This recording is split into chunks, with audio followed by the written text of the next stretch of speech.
Our greatest successes in life are often found in helping others succeed.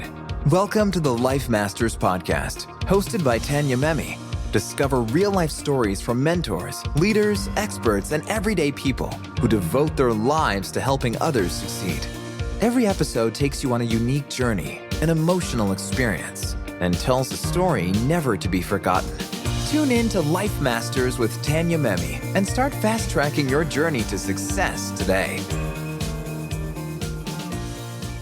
Hi, everyone, and welcome to the next episode of Life Masters. We are all in quarantine, and so I knocked on, well, I didn't actually knock on your door, Rob, but That would have been cool, though. I know. Don't you miss that? Yes, I would have welcomed you. Oh, my goodness. So I have had Rob Mack on the show before. I met you through EverTalk TV. We've hosted together, and you're one of my most favorite people. You have clients, you're a psychology coach, you're a speaker, you're an author. You're just so amazing at what you do. And I just want to thank you for coming back on the show again. I knew there was a reason I was coming back on. Just right? Those beautiful compliments, Tanya.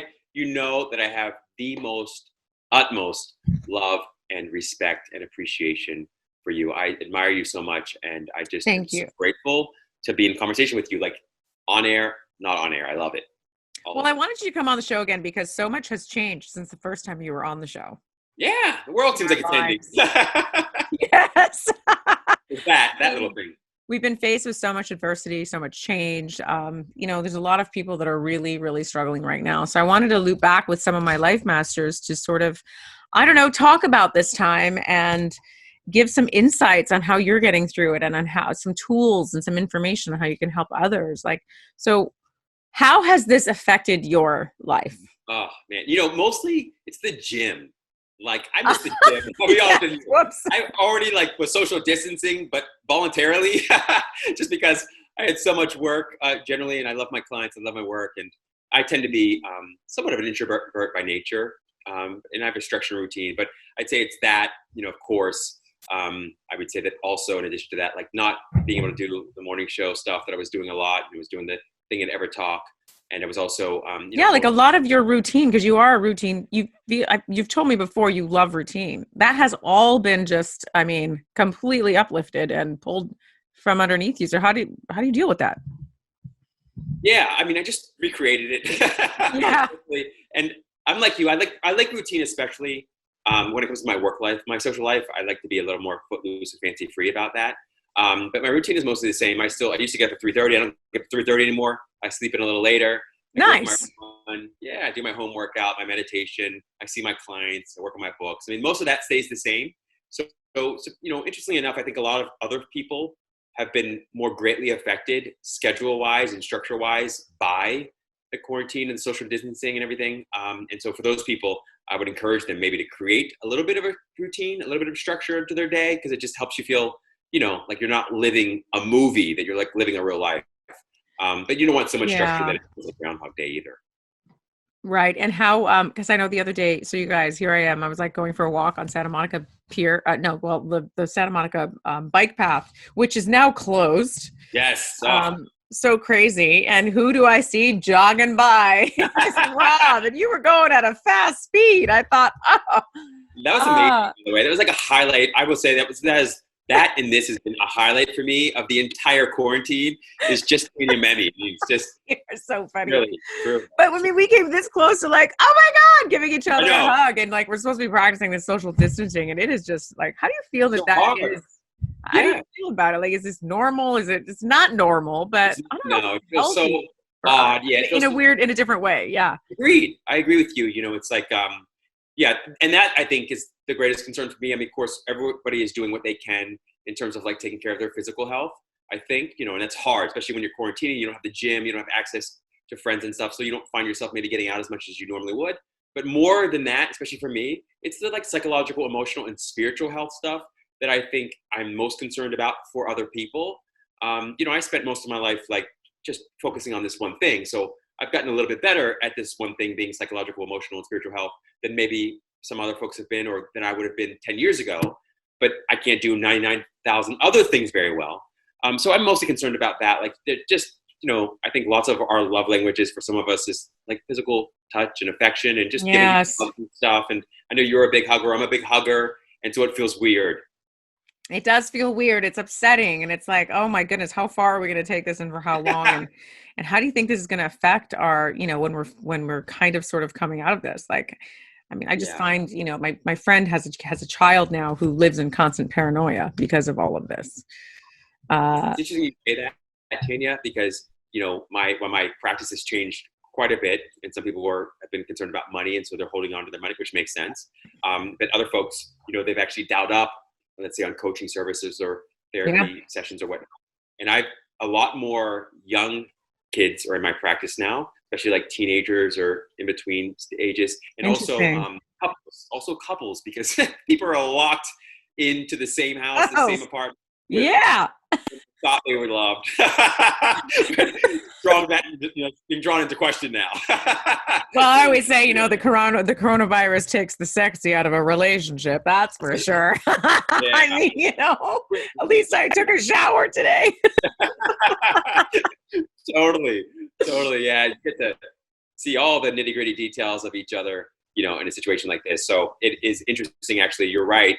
I think couples, but also anybody who was already sort of struggling with anxiety or stress or maybe depression, they're probably really facing additional adversity now. And I think it's especially a challenge for them. So I think we're all trying to do our best to reach out to friends and, family members and colleagues and stuff just to check in.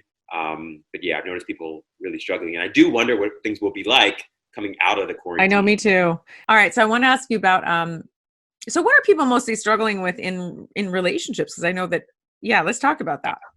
Well, I'd say, there's the symptomatic stuff. So it's like we're arguing about the dishes or about, responsibilities and trying to divvy up the responsibilities, things like that, Right. childcare, right? So it's those kinds of things, but also finances, particularly if anybody's been laid off, they have reduced hours. But I think underneath that really is the fear and the stress and the anxiety. And I think most people haven't cultivated coping skills that work very well in general, but especially times like this when there's great adversity and the challenges and the stakes are higher, right? And so like self-soothing skills and emotional regulation skills and cognitive agility, like people just generally aren't always great with that. And if you've not been taught how to do that, how to self-soothe, and you've not practiced doing it, it's like all of a sudden being thrown in to the most challenging, frustrating experience ever and trying to learn on the fly. And so, at the root of all this is that underneath it's fear and stress and anxiety, but it's showing up as, and the financial issues and the actual health issues and concerns around that are also adding to all of that. But at the source of it is really folks that don't have,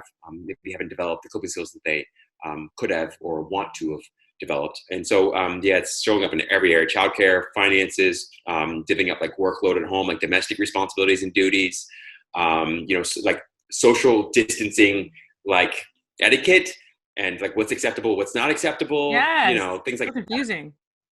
Yes, it's a lot. It's a lot to manage and discuss and like figure out. And when you're already stressed out and anxious and the kids are screaming in the background and you don't have money coming in and you think you might have a cough, it's a lot to deal with.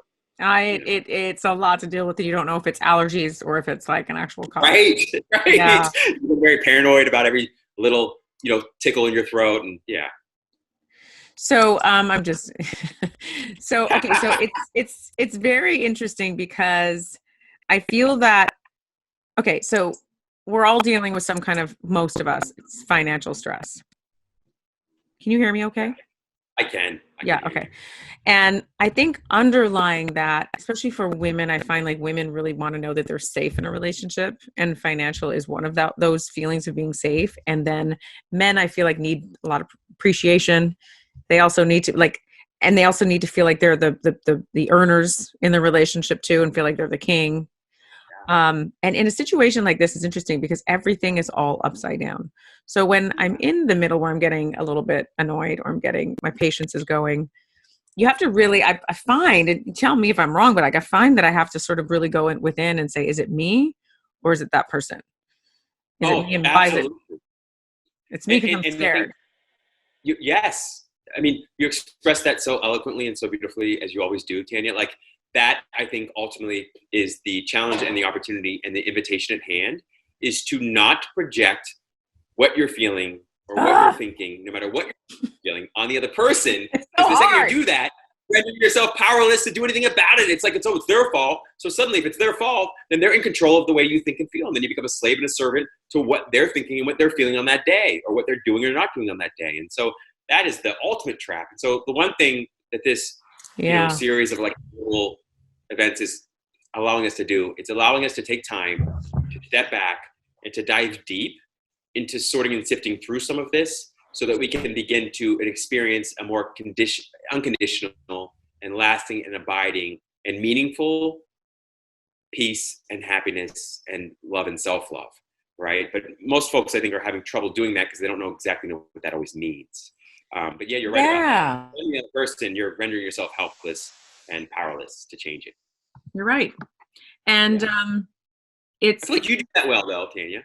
I feel like you do that well. You've done the work over the course of your life. I feel like you do a good job of diving within. I definitely, especially in the last 4 or 5 years, I've definitely challenged myself. I think my biggest thing that I've dealt with in the last few years, which is probably what people are dealing with now, is that, I was out of work for the last few years. I was used to having a huge career, making lots of money, and house in Santa Monica, and just having this life. And, being invited to every Hollywood party there is, to like walking off set, quitting my show because I needed to live in my own integrity. And there's a lot of abuse on the show that I was working on. And I just needed to set an example for others and for my daughter. And that was a decision I had to live with, because thinking that, okay, I'm going to make this decision, everything's going to be okay. No, that was the beginning of a massive spiral down. And so I had been out of work for a good 4.5 years after that, and lost almost all the money. I mean, it's expensive living in LA. So very expensive. Yeah, you blow through money like crazy. And I also learned, don't start a new business when you have just shattered your entire. You don't have a solid ground to even start a new business on. Yeah. Ideally, you'd start the new business. Totally, exactly. You're exactly right about that. And you're right. It takes financial capital, but also psychological and emotional capital to start a new business. I had the financial capital at the time. That's the interesting thing, but it was completely wasted because I wasn't at the right place inside. So then I picked all the wrong business partners. I picked all the wrong situations. It's very interesting. And so I went on this like journey. Yeah. And so I feel like people are going on that journey now, where they're having to deal with job loss, and that totally directly affects your ego, who you are, your self-identity. I had a massive identity crisis for but I'm through it now. And so now for me, this honestly is a cakewalk. As long as no one passes, I don't get it. My family doesn't get it. None of the people that, that I know, I'm so saddened for the world. Yes, that's of course a part of it, but my rock is stronger now. That I can survive something like this is very interesting. So, totally. Well, it's interesting the way that life and the universe knocks away all the props that we use or lean on that prevent us from becoming as strong or as resilient or as brilliant or as successful as we could otherwise be, or as happy. And lots of the things that we think make us who we are, or that make us happy, or that make us successful, have been the rug's been pulled out from underneath us, and now we're being forced to lean back on ourselves and our inner resources and our inner psychological and emotional and even spiritual capital to build a new life. Yeah. And if you see it any other way, and if you're still looking for security and certainty and predictability in other people or in the world or in other places, you're looking in the wrong places. It's never there. Like banks fail. We all go through it. Like, I know you've hit rock bottom at some point in your life too. You went through a lot. Like, yeah, it's suicidal. Way more than I ever did. And I mean, different. Just yeah. But what are some of the things that you did to kind of get out of it? What are some tools that you can share for people that are? Yeah. So I'd say, first of all, you have to cut off or stop consuming all this stuff that's contributing to the fear and the anxiety and the worry. That's like step number one, I'd say, is just cutting all that stuff out. The conversations. You don't have to cut out the people necessarily. You just need to cut out those kinds of conversations. Because people can only have those kinds of conversations, then you have to cut out the people. But cutting off, stopping the bleeding, so to speak, and stopping the ways in which you're contributing to and feeding and fueling the stress, anxiety, the worry, the upset, the frustration, cutting all that out. That's step number one. Step number two is then stop looking for the happiness, the security, the peace, the love in places where it doesn't exist, like the world, like other people, like other things. It doesn't exist there. And so for me, that mostly meant in the beginning, just consuming as much positive, confidence building, faith inspiring content as I could possibly find. Yeah, like surround yourself with it, read it, just watch it. Like, don't get so consumed with all the negativity out there. And I'm trying very hard right now to not show my daughter, who's turning 9 on Sunday, all the new, like we don't watch the news. I'll watch it on my phone a little bit in the morning to be updated with what I need to know, but I am not consuming her life with this. We are fun. We wake up in the morning singing. I'm trying for her to look back on this and remember it as a not so bad time. I'm keeping her away from it because some of my friends are having like massive anxiety issues with their little kids. They're just, Yeah, the kids. Yeah, because I mean, it's a lot to deal with. And also, not always, I don't want to speak for everyone, but, kids are very sensitive in a positive way, in a strengths-based way, to what everybody else is feeling. They're like little empaths, they're like little sponges. And so when you're stressed out as a parent, or you're stressed out as a brother or sister, or you're stressed out as an uncle or an aunt, they feel that. And emotion is the most contagious element on the planet. It's more contagious than coronavirus ever could possibly be. And it's so contagious. And so the one thing that we want to do, I think, as adults, when we got to be, compassionate with ourselves about that. But it's just modeling the kind of unconditional peace and happiness and love that we want them to learn, that we want to be a living, shining example to them of how to emotionally regulate, how to self-soothe. And sometimes that means admitting, oh my gosh, I'm so frustrated, I'm so upset, and I'm so stressed and worried, but then letting them see you, admit that, and then work your way back up the emotional scale. Well, how does mommy do it? Well, mommy goes for a walk, or mommy says, I need 5 minutes of me time, or whatever. But you find ways to model this emotional regulation and self-soothing skills for your kids, and you don't have to talk to them so much about it. You have to tell them how to do it. Show them. You can show them better. You can tell them. So that's one of the best things we can do as, I think as adults and as parents and just as people in the world who want to be helpful, particularly from a psychological, emotional, and spiritual perspective. Yeah, because it's not about also pulling the wool over their eyes and not, giving them the coping skills that they need. It's she's only 9. She's turning 9. She's not even 9 yet, technically. But it's like really seeing what they're capable of understanding and not overwhelming them with what they shouldn't be dealing with right now. There's totally. In my mind, it's a balance because you want them to have the coping skills like what you're saying and for you to model that.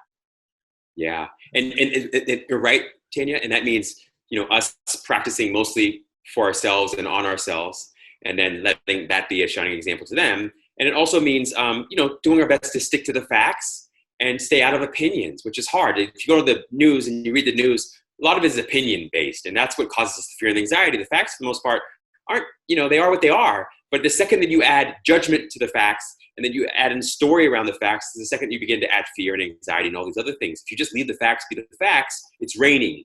Okay, is that a bad day? Is it bad weather? No, it's raining. That's all it is. It's raining. Well, and raining, yes, every storm passes, right? So, kids are great about that usually if you can help them stay in touch with the facts and the truth as opposed to opinions and stories, particularly if they're sort of bad feeling stories. And sometimes even going through news items and showing them, look, honey, this article basically says things are really bad. This one says it's really good. The next one says it's really bad. This one says it's really good. And you can see the ways in which going to the news to look for evidence of how you should feel is really bad advice. That's right. Yeah. It's all over the place. Yeah. And honestly, I've met people, I'm sure you have too right now, where they really think the world is ending. And, and it's just that's their frame of mind. And it's hard for me to be around that because I'm trying, we're all working hard to stay positive and healthy minded through something like this, with something that we have so little information really on where our future is going. How do you feel about talking about relationships? Totally. And No, what were you going to say? So I'll say one thing, I just didn't want to interrupt you, but one thing about that, and it's interesting, and I don't want to go here for very long, but what's interesting to me is, yes, of course, major pandemic, folks are getting sick, lots of folks are dying.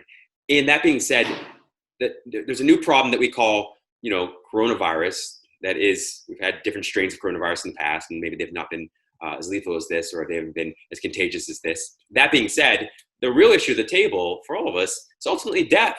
right? And the one thing that is going to happen no matter what happens is that we're all eventually going to drop this physical body and this costume that we call a body, and we're going to, who knows from there what happens, and depending on your spiritual or religious belief. Nobody really knows, though, Rob. I don't care what anyone says. No one knows. Nobody knows. Beautiful, exactly, beautiful.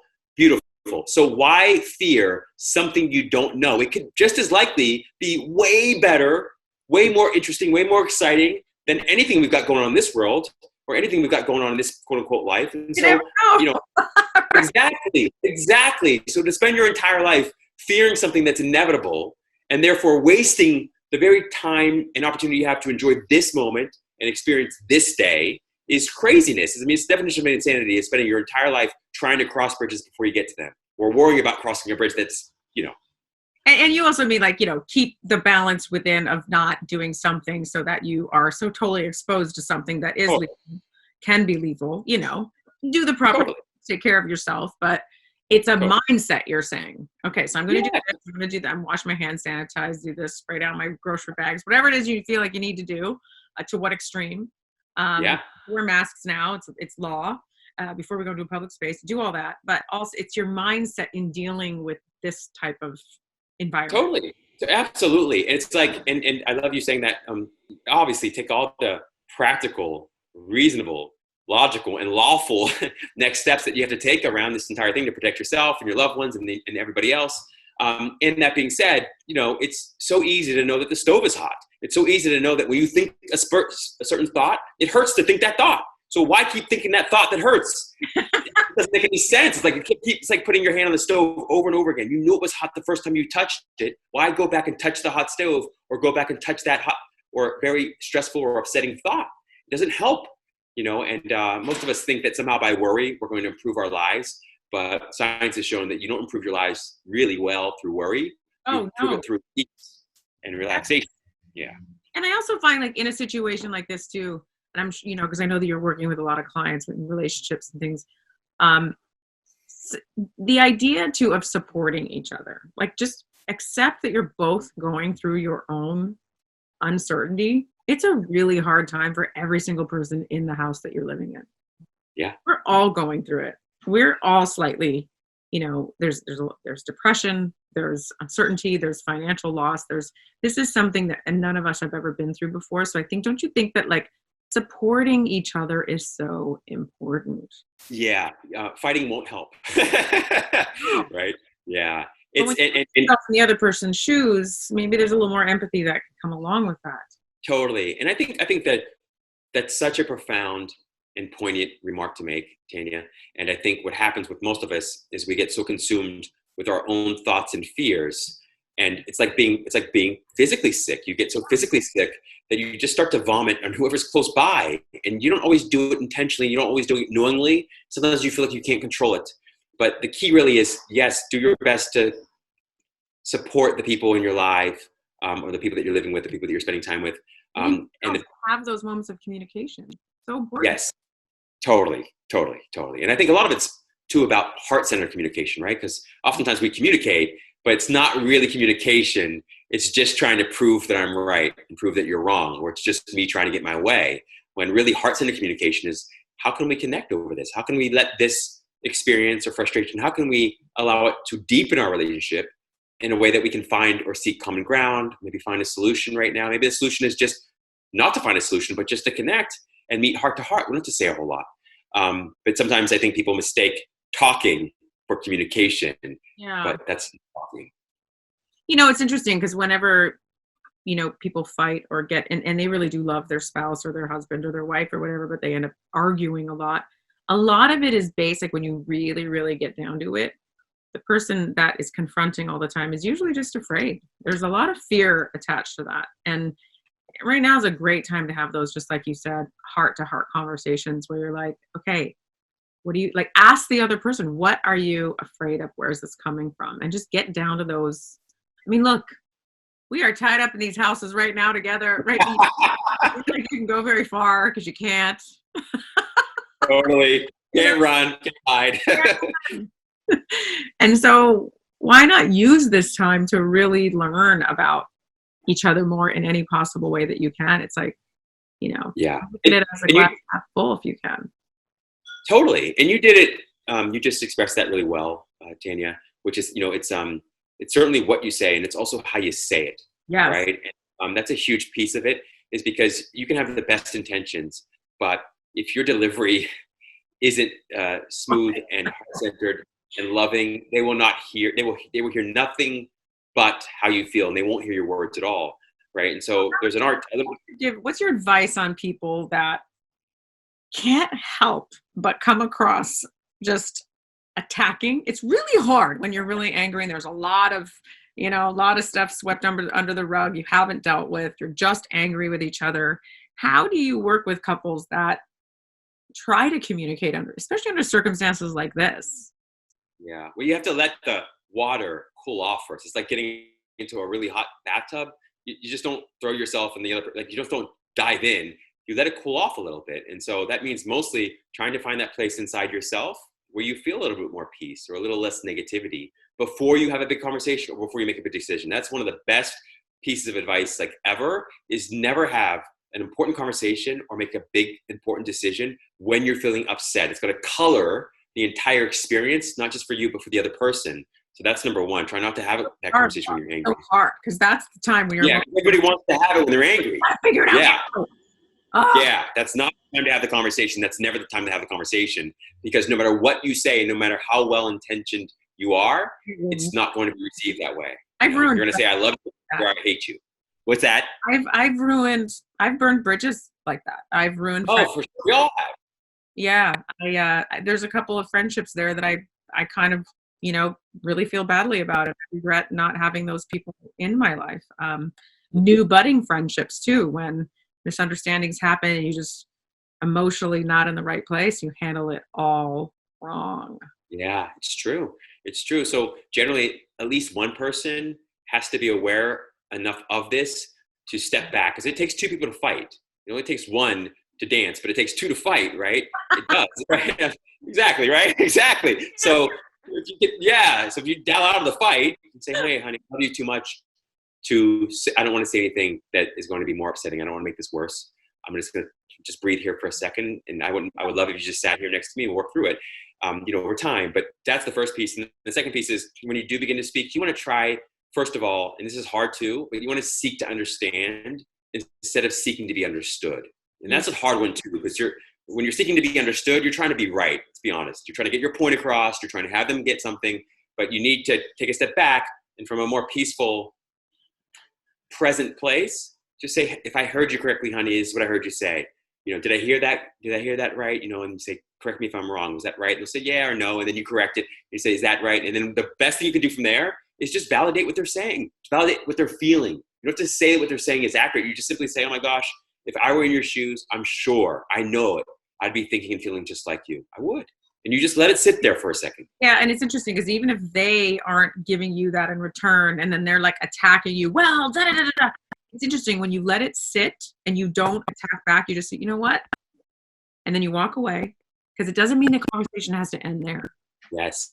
But that person will always come back around and go, you know what, I kind of hear what you're saying. You nailed it. What you defend against, you deepen, right?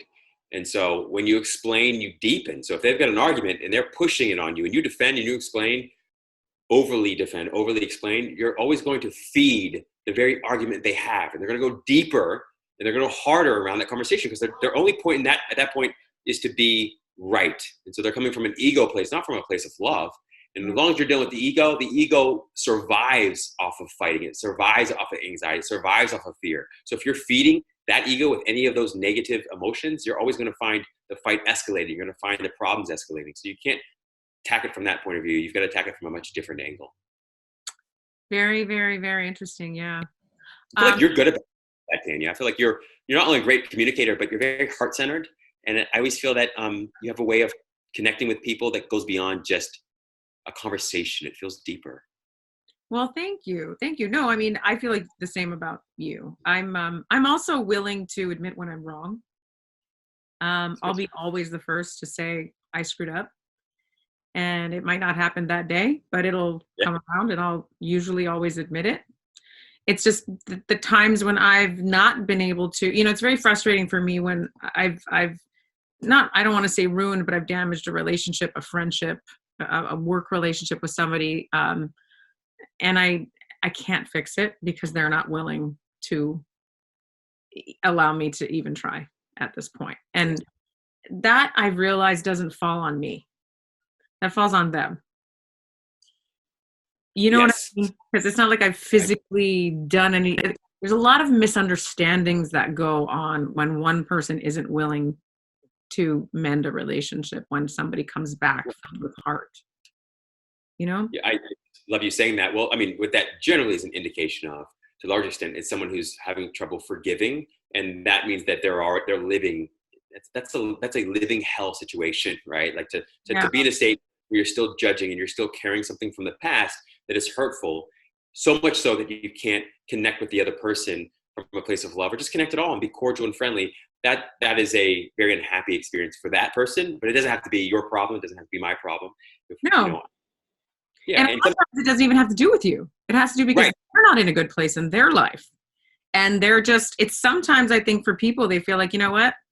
It's easier for me not to have admit where I went wrong in the situation, because every single time a relationship has been ruined or whatever, when I wasn't in the right frame of mind and I came at it, that person also was never willing to admit it's always a two-way street.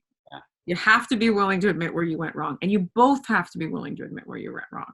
Yeah. No, it's true. I just love that.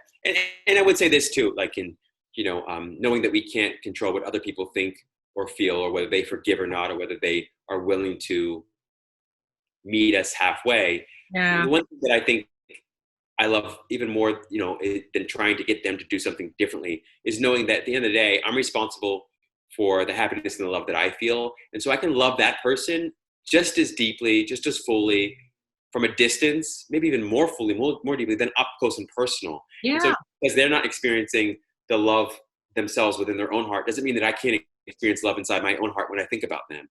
And sometimes that means not thinking about them, but I don't need to let how they feel about me or their unwillingness to forgive compromise my ability to experience love in my own heart in any way. No. Right. And again, a lot of times it doesn't even have to do with you. Oh my goodness. Almost always. I mean, it's like 99% of relationships are what? Projection. Yeah. So it's hard, especially, I hope that there's nobody out there, which I'm sure there is, listening to this, where you're in a situation living with people, you can't get away from it. But the other thing too, like, can you shed some light on people too? And this is going to sound, I don't even know if I should say this like nationally, but it's really, really hard when we have these people that are like, oh, stay at home, don't spread the virus, be at home. Most of the people that are out there in public saying it live in like a giant, with a giant pool and a giant backyard, and their kids are happy and everyone's happy because they have privacy. It's really, really difficult for people that live in a very confined space and they haven't seen the sun in weeks. Yeah. For us to, and I live in a small apartment, and because of the years that I went through in the past little while, and I just stayed with my place. But it's really hard right now to, the mentality behind that. Like, what would you say to people that are just, they live in these confined spaces, and to kind of help out with the situation where they can't go outside and they can't run and they can't do things that they normally could? Well, I think it's great. I know that living with people, whether it's during times like this where we're all sort of bunkering down together, or you just have a roommate situation, whatever. I know that in my life, it's always been great to still have an area of the house or the apartment carved out just for me to kind of be quiet, silent, or just work. I think it's important that, and I think love and friendship is really about protecting the solitude of the other to a large extent. It's not about always interweaving and meshing yourself completely into this other person all the time. It's exhausting, and that can be, detrimental to the relationship. So I think carving out your own space and place. And also I think that's part of the beauty of having a structure. When you have a structure and a schedule, then you begin to inform the other through that schedule and structure of your expectations. And it's easier to maintain boundaries that way. I never like to talk about boundaries, but in a situation like this, they're so important, right? Is that, you need to make sure that you're communicating expectations clearly, lovingly, and that you're also, especially if you're trying to persuade somebody or influence somebody to do something differently, you've got to come from a place where you're appealing to their self-interest as much as your own, if not more, because otherwise they're just going to hear you saying that you want X, but they want Y. And so why would they give you X? They're going to say, no, I'm going to do what I want to do. But if you can find a way to position yourself as and genuinely appeal to their self-interest as well. You have your private space as well. Yeah, totally. Exactly.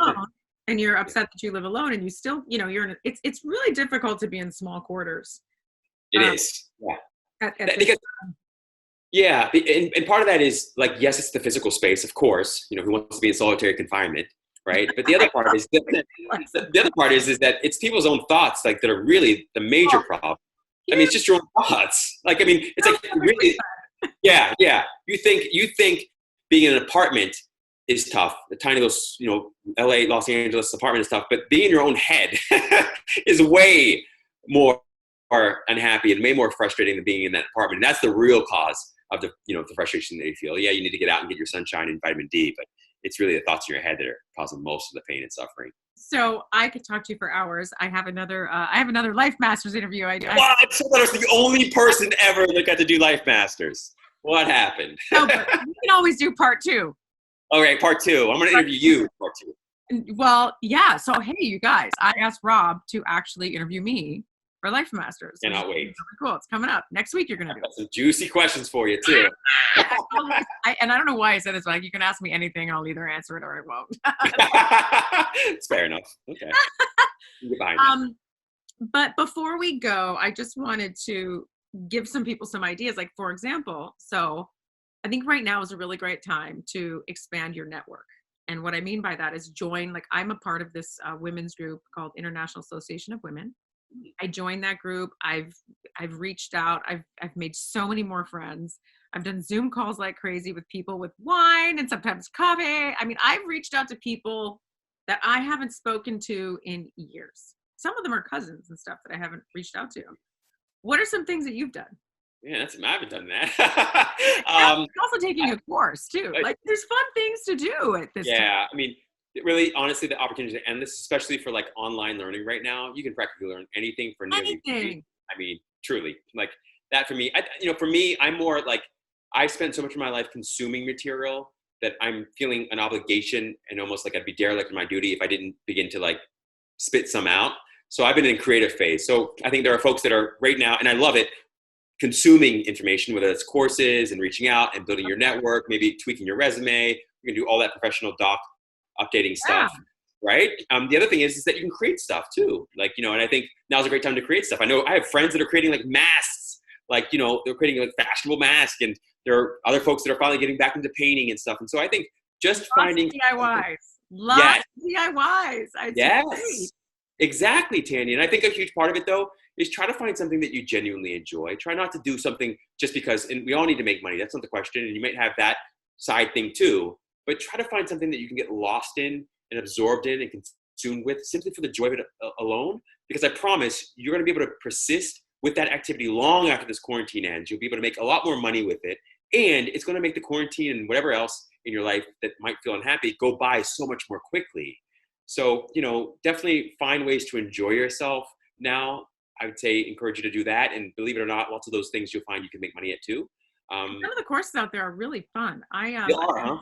Yeah, I'm considering on taking one on hypnotherapy. I love hypnotherapy. So I'm going to get licensed in it. And, I don't have time to do it this second, but in my mind, of, yes, I'm already doing it because like I don't have anything else to do. Yeah. I like this.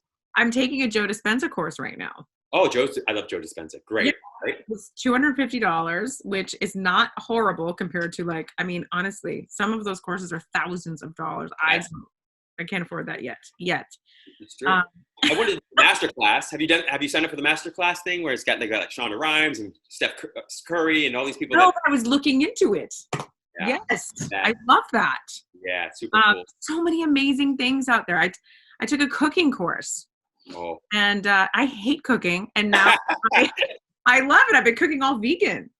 You'd be very. Yeah, that's interesting. I was wondering if you were like into cooking or not, because sell this house and all. I would assume kind of related, but not really. So you're not, but you're getting into it. but it doesn't come. Totally into it now. I've been cooking every night since this has happened. It's totally reignited.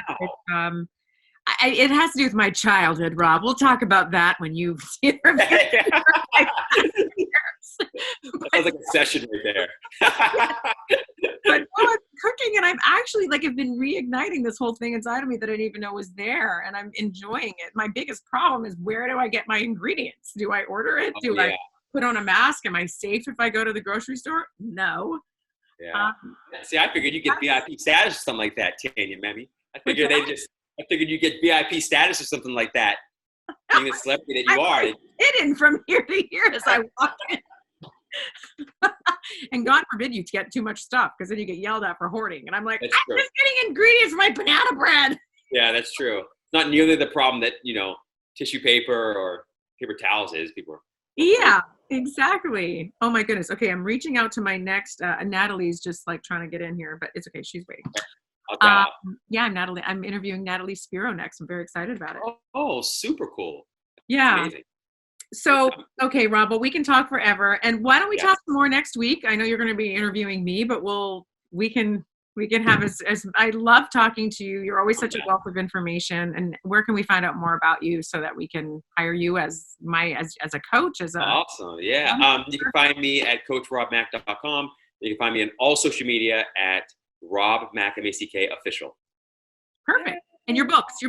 Where can we buy? Oh, yeah. You can find Happiness from the Inside Out everywhere great books are sold, including Amazon and Barnes & Noble. Nice. Okay. I love it. Okay. So I'll be talking to you next week. I can't wait. And thanks again for. Thank you so much. I love and appreciate you so much. Okay. Talk to you soon, Rob. Bye. Bye. You have just listened to another inspiring episode of Life Masters with Tanya Memme. To access the show notes for this episode or to listen to more shows, simply visit www.tanyamemme.com. Master your own life and be inspired to help others to succeed. Join us again next time here on Life Masters.